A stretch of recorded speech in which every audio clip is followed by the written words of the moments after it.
Well, the Eagles just got exactly the news that they were hoping for today, as their latest injury updates reveal that both Philly's offense and defense are about to get a major boost. Plus, we got our first look at some of the newest Eagles, including Jaelan Phillips, as the Birds' pass rush looks like it's really about to get a whole lot better, while Philly is also getting set for a battle with Micah Parsons and the Packers in Green Bay. So let's talk about that and all the other latest news starting right now.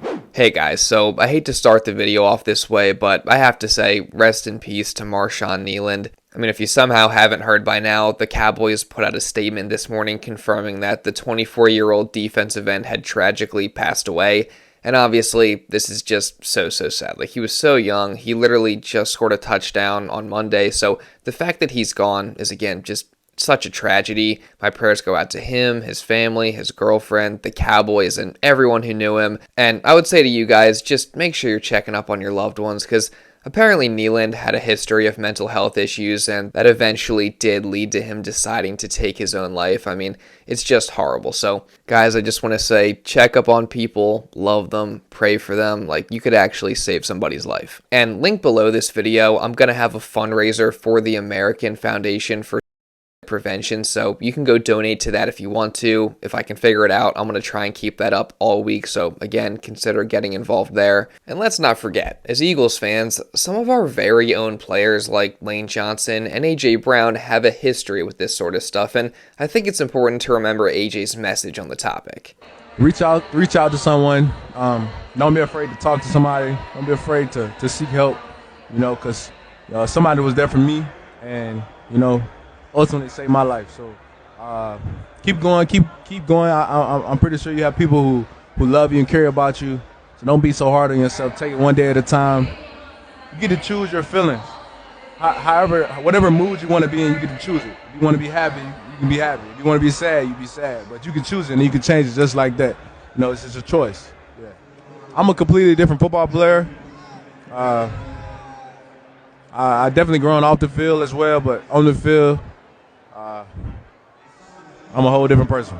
I think this tragedy really does put things in perspective. Like, football is just football, and this stuff is very real. And for someone like AJ Brown, obviously there's been a lot of noise surrounding him recently, and not saying that we don't have a right to respectful criticism, but I also think no matter what, these guys deserve to be treated fairly and with grace. And also, in regards to the recent trade rumors surrounding AJ, obviously, those were stupid, hence why nothing happened at the deadline, and GM Howie Roseman made it clear that they never for a second intended to move him. Well, would really like to keep this about the guys we acquired, but, Tim, I think that when you're trying to be a great team, it's hard to trade great players. And A.J. Brown's a great player. He wears the C for a reason. He's an important part of this team, of this organization. He cares about winning. He cares about his teammates. And I think that when you're a team like ours that is looking forward to an opportunity to compete for a championship, you just don't get rid of the guys like that. And so feel very lucky to have him on our team and excited about the second half of the season with him. Yeah, I mean, like you said, you just don't get rid of guys like that, as AJ isn't just a great player, but the guys within the organization praise him as a great leader as well, and he also wants to win. And I think a lot of the conversation has been about his frustration recently, but reporter Josina Anderson recently had a great quote where she shut all that down, saying, quote, "AJ Brown is not miserable. He's hungry. He's a player that cares about his team and his legacy. He wants to be among the greats. Every player should want that and continue to strive for that. So of course he's going to want to feast. That's the energy that is a difference maker. You don't get rid of that." And personally, I can completely get behind that. So shout out to AJ Brown. Can't wait to get him back this week. More on that later, by the way. For now, though, we switch our attention over to the Eagles vs. Packers Monday Night Football matchup, as that is getting closer and closer. And not only is this going to be a very interesting game just because, one, primetime games in Lambeau Field are always fun, but also because of the simple fact that these are two of the best teams in the NFC, and they have a good bit of recent history with each other going back to last year with their matchups in Brazil and at the Link during the playoffs. So, again, no doubt it's going to be a great matchup. And the Birds are actually reaching back to that Week 1 Brazil game from last season for their uniform combos, as they'll wear the white uniforms with black pants along with the black helmets for the first time this season for this game. So that'll definitely be cool because I am a big fan of that combo. But much more importantly, this is a mid-season battle potentially for the number 1 seed in the NFC, and obviously the Eagles currently sit in that top spot. So they're going to want to do everything possible to stay there and have the path to that first round bye and home field advantage. So again, this is going to be a huge game, and they're going to need every advantage that they can get because, again, this Packers team is really good. And even though they lost last week to the Panthers, they no doubt present a really tough challenge on both sides of the ball. I mean, just start out with the defense where they rank in the top 10 in yards, passing yards, rushing yards, and points allowed. And they obviously have some extremely talented players, led by none other than Micah Parsons, who already has 6.5 sacks this season. So again, no doubt it's going to be a huge challenge. I think really he's so dynamic in everything he does, and they move him around a lot to where you got to pay attention to him. But they have a really good group of guys in general. Like their front seven's really good. They're playing really good team football right now when you watch them. So I think just as a whole, I think he brings the energy up, and just the demand for who he is just elevates everybody around him. Well, that was a really good defense last year already. And so adding Micah to the mix makes them that much more of a problem. You know, a really good defense. Great players up front, very disruptive up front. And then in the back end, they are very sticky in coverage. And so the linebackers fly around from sideline to sideline. As we know, it's just a great challenge for us. And so we got to come in ready to work, ready to play. Obviously, again, Micah Parsons is an extremely challenging assignment, even with the fact that the Eagles have Lane Johnson and they have Jordan Mailata. Now, luckily, Lane Johnson has gotten the better of Parsons in many of their matchups before, but like Patullo said, they tend to move him around and create favorable matchups elsewhere, which makes it even more tough. And the Eagles haven't exactly contained elite pass rushers this season. For instance, Brian Burns got 2 sacks in each game against the Eagles this year. So they're definitely going to have to do a better job here against Micah Parsons and that Packers defense as a whole, which again has been playing really pretty well. Luckily though, this Eagles offense has been really trending in the right direction. I mean, obviously, in their last game against the Giants, they finally were able to put things together and have a complete dominant performance, whether it was the pass game in which Jalen Hurts threw 4 touchdowns and things were looking much more creative, or it was the run game where they finally got things figured out, both execution-wise, along the offensive line, and play-calling-wise. And they, of course, ended up rushing for 277 yards and had 2 100-yard rushers. And both the pass and run games were really just feeding off of each other, so obviously, they're going to want to continue to build on that performance this week and just continue that level of dominance. And actually, speaking of the offense as a whole, they could get a major boost for this matchup against the Packers. Because if you'll recall, in that last game against the Giants, the Eagles didn't have either one of starting center Cam Jurgens, who missed that game with a knee injury, or star receiver A.J. Brown, who was out with a hamstring issue. Now, obviously, they did just fine in that game without those two guys, but adding them back into the lineup when they're healthy only makes the Eagles' offense even more dangerous. I mean, obviously, in regards to A.J. Brown specifically, he's of course one of the most dangerous receivers in all of football, and he just had his best performance of the season in the last game he played against the Vikings with 121 yards and 2 touchdowns. Meanwhile, the offense has been trending in the right direction for the past couple of weeks. The passing game has obviously been on point. They've been more creative. The play calling has been better. Jalen Hurts has been unbelievable. So obviously, adding AJ back into that mix is only going to make things even scarier for the offense and the passing attack.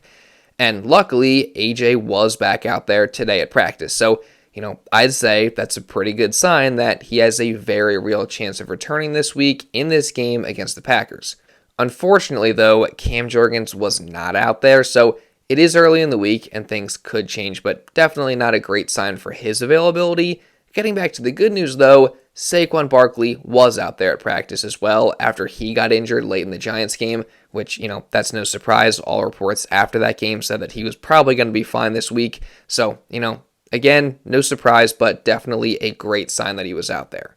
And in addition to that, someone else who was back out there was Nolan Smith, as after spending the last 6 weeks on IR with a tricep injury, the Birds officially activated his 21-day practice window, while also releasing Patrick Johnson before then later adding him back to the practice squad. Plus, they also activated center Willie Lampkin's 21-day practice window, so that's noteworthy as well. But getting back to Nolan Smith, his return at practice indicates that he obviously now has a very real chance of returning this week against the Packers.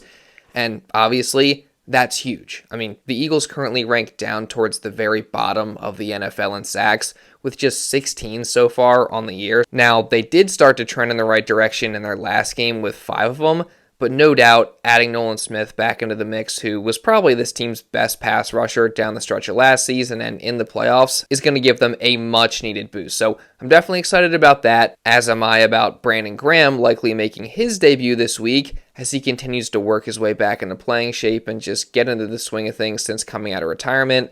I mean, there's no doubt that he'll also give a boost to the defensive line and pass rush. And then we can't forget about probably the most exciting addition to the pass rush in the new guy, Jaelan Phillips, as we got our first official look at him out on the practice field in an Eagles uniform on Thursday, as well as cornerbacks Jair Alexander and Michael Carter.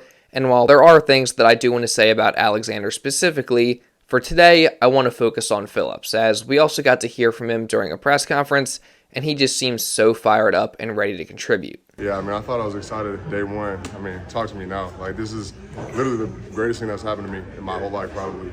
But it's just awesome. I mean, the guys are awesome. Everybody's been super welcoming. I love the environment here. I love the vibe here. The city of Philly's, giving me a very warm welcome. I got about 20 times the amount of Instagram likes that I ever got on a post before from the Philly fans, so shout out to y'all. But yeah, it's been great so far, getting out there practicing. I love the weather here. I love the locker room. Everything is awesome.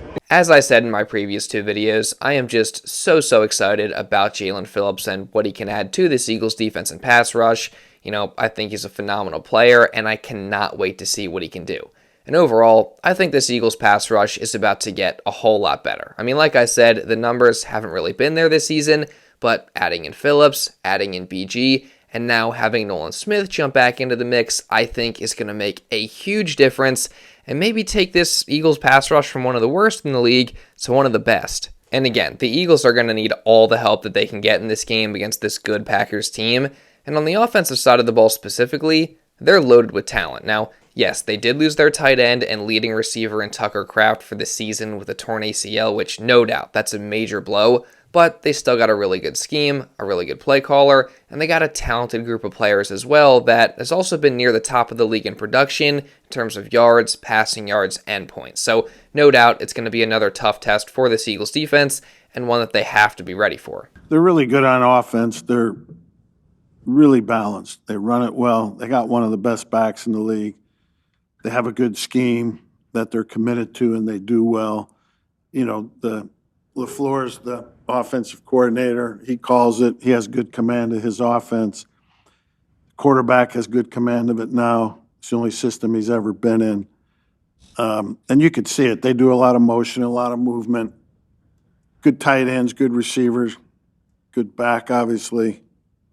They're a tough matchup. Again, it'll definitely be a tough test, but like the offense, I definitely like the way the Birds defense has been trending, and I have confidence in them going into this game. That said, I'm going to be continuing to break down this matchup and talk about it and just all the other news leading into the game throughout the rest of this week. So if you don't want to miss any of that, make sure you subscribe and you turn on notifications. Again, that way you don't miss any Eagles coverage coming throughout the rest of this entire season.